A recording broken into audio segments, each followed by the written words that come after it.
Assalomu alaykum. Xabarlar.uz kanali o'z ishini boshladi.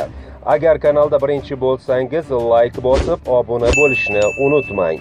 Bugun dasturimizda urg'ochi shaytonlar bazmi sumalak atrofida yarim yalang'och o'ynaganlar ustidan surishtiruv boshlandi. Video Chustdagi qariyb bir asrdan beri urfdan qolmayotgan tuxumlar jangi. O'zbekistonda elektr tarmoqqa ulanish uchun bir martalik to'lov to'lanishi mumkin. Xo'sh, bu nima degani? Konsertda Shohjahon Jo'rayev barchani hayratda qoldirdi. Batafsil videoda. Ta'ziya: yozuvchi Xudoyberdi To'xtaboyev vafot etdi. O'zbekiston O'rta Osiyo lokomotivi Rossiya telekanallari biz haqimizda ko'rsatuv tayyorladi. Tezkor xabar: navbatdagi ofat tahdid solmoqda. 18 ming odam evakuatsiya qilingan. Endi esa batafsil. O'zbekistonda elektr tarmoqqa ulanish uchun bir martalik to'lov to'lanishi mumkin. Xo'sh, bu nima degani? Hukumatning tegishli qarori loyihasida ushbu to'lovlar 7 million so'mdan 15 million so'mgacha etib belgilanmoqda. Vazirlar Mahkamasining tegishli qarori loyihasi bilan kelgusida maishiy iste'molchilardan tashqari quvvati 20 kilovatgacha hamda quvvati 20 kilovatdan 50 kilovatgacha bo'lgan yangi iste'molchilarni tarmoqqa ulash uchun bir martalik to'lov joriy qilinishi mumkin. Ushbu hujjat loyihasiga ko'ra yuridik va jismoniy shaxslarni elektr tarmoqlariga ulash bo'yicha davlat xizmatlari ko'rsatishning ma'muriy reglamenti tasdiqlanadi va 2021-yil 1-avgustdan boshlab kuchga kiritiladi.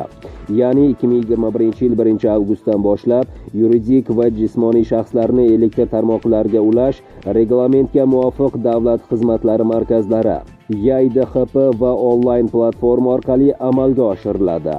Bunda quvvati 20 kilovatgacha bo'lgan iste'molchilar tayyor holda elektr tarmoqlariga ulanish bo'yicha hududiy elektr tarmoqlari korxonasiga bazaviy hisoblash miqdorining 30 baravari miqdorida, quvvati 20 kilovatdan 50 kilovatgacha bo'lgan iste'molchilar elektr tarmoqlariga ulanish bo'yicha bazaviy hisoblash miqdorining 60 baravari miqdorida bir martalik to'lovni amalga oshiradi. Hududiy elektr tarmoqlari korxonasi tomonidan iste'molchi to'lov qilganidan so'ng 20 ish kuni muddatda elektr tarmoqlariga ulab beriladi. Hududiy elektr tarmoqlari korxonasiga to'lanadigan bir martalik to'lov summasi quyidagi tartibda taqsimlanadi. 97% hududiy elektr tarmoqlari korxonasining bank hisob raqamiga, 2% o'z energiya inspeksiya bank hisob varag'iga, 1% tanlov savdolari yakunida g'olib bo'lgan onlayn platforma yaratgan tashkilot hisob varag'iga o'tkaziladi. Ma'lumot uchun 2021-yil 22-mart holatiga ko'ra bazaviy hisoblash miqdori 245 ming so'mni tashkil etmoqda. Chustdagi qariyb bir asrdan beri urfdan qolmayotgan tuxumlar jangi. Namangan viloyatining Chust tumani Yorqishloq mahallasida Navro'z bayrami kunlari ommaviy tuxum urishtirish musobaqalari bo'lib o'tdi. Bu haqda Daryo muxbiri Azizbek Abduvaliyev xabar bermoqda. Mazkur o'yin qariyb bir asrdan beri avloddan avlodga o'tib keladi. Uni yakka tartibda ham jamoa bo'lib ham o'ynash mumkin. Tuxumlar jangidan avval ularga qizil, ko'k yoki boshqa rang berib bayramona bezash mumkin. Ular darrov sinib qolmasligi usullarini esa har kim o'zicha talqin qiladi. Kimdir tuzli suvda obdon qaynatish zarur desa, yana kimdir xonaki tuxumlardan foydalanishni ma'qul deb biladi.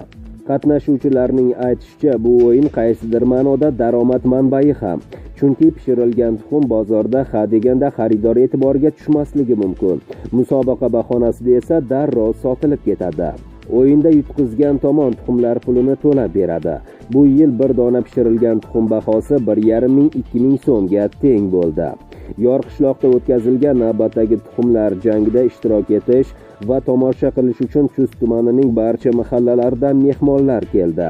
Ularning soni 1000 nafarga yaqin bo'lgani aytilmoqda. Xonanda Shohjahon Jo'rayev konsertda ajoyib taronalardan biri Bitta bo'lsin, zo'r bo'lsin qo'shig'ini muxlislari bilan birgalikda kuyladi. Ushbu musiqani barcha zaldagilar birgalikda ijro etishdi.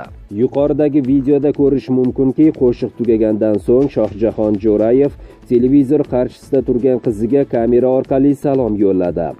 Avvalroq xonanda muxlislardan Sherali Jo'rayev haqqiga duo qilishlarini so'rab iltimos qilgan.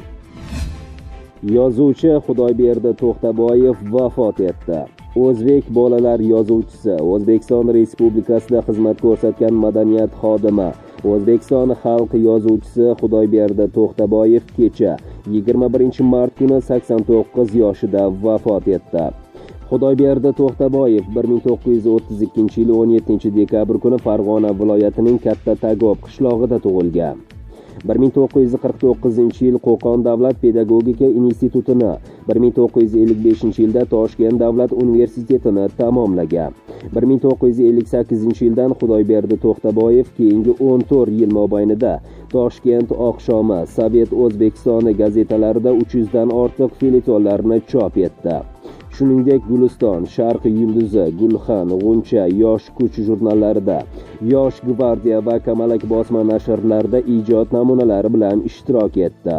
1958-yil qisqa vaqt mobaynida Yosh gvardiya, Sir fosh etildi, Sehrli qalpoqcha kabi kitoblari omma e'tiboriga havola qilindi. Keyinroq Omonboy va Davronboy, Sariq devni minib, Yillar va yo'llar, 5 bolali yigitcha, Qasoskorning oltin boshi, Sehrgarlar jangi yoki Shirin qovunchalar mamlakatida, Jannati odamlar kabi kitoblari chop etildi. Qalampir.uz tahririyati a'zolari marhumning yaqinlari va do'stlariga chuqur hamdardlik bildiradi. O'zbekiston O'rta Osiyo lokomotivi Rossiya 1 telekanalining Vesti Nedeli ko'rsatuvida O'zbekistondagi Navro'z shodiyonalari va Rossiya bilan hamkorlikda qilinayotgan ishlar to'g'risida maxsus dastur namoyish etildi. Dastur davomida O'zbekistonning so'nggi yillardagi o'zgarishlarga yuz tutayotganiga alohida e'tibor qaratilib, iqtisodiy salohiyati O'rta Osiyo lokomotivi deya atalgan. Shuningdek, Mir 24, Rossiya 24 kabi telekanallarda O'zbekistondagi milliy bayram Navro'z haqida ko'rsatuv namoyish etilgan. Sumalak atrofida yarim yalang'och o'ynagan qizlar ustidan surishtiruv boshlandi. Xorazm viloyati Ichki ishlar boshqarmasi mazkur holat yuzasidan o'z munosabatini bildirib o'tdi. 2021-yilning 21-mart kuni ijtimoiy tarmoqlarda Urganch shahridagi Sahara kafesi oldida shu kafeda ishlovchi bir guruh xotin-qizlar yarim yalang'och kiyingan holda sumalak pishirayotganliklari aks etgan video tarqaldi. Ijtimoiy tarmoq foydalanuvchilari tomonidan keskin tanqid qilingan ushbu video lavhada aks etgan holat yuzasidan hozirgi kunda Urganch shahar ichki ishlar organlari tomonidan surishtiruv ishlari olib borilmoqda. Surishtiruv yakuni bo'yicha qo'shimcha ma'lumot beriladi, deyiladi Ichki ishlar boshqarmasi xabarida. Avstraliyaga navbatdagi ofat tahdid solmoqda. Avstraliyaning sharqiy hududlarida yog'ayotgan kuchli yomg'ir tufayli toshqinlar yuzaga keldi. Natijada 18 mingga yaqin odam evakuatsiya qilindi. Bu haqda Sky News xabar qildi. Ta'kidlanishicha, evakuatsiya to'g'risidagi qaror yangi Janubiy Uels shtati hokimiyati tomonidan 20-mart kuni qabul qilingan. Qutqaruv xizmatlari kamida 54 ming kishi yashash joylarini tark etishga majbur bo'lgan deb hisoblamoqda. Kuchli yomg'irlar 24-mart kuniga qadar davom etishi aytilgan. Avstraliya bosh vaziri Scott Morrisonning so'zlariga ko'ra, yangi Janubiy Uelsdagi 35 ta aholi punkti izolyatsiya qilingan. Bundan tashqari, tabiiy ofat bilan bog'liq holda 700 dan ortiq qutqaruv ishlari amalga oshirilgan.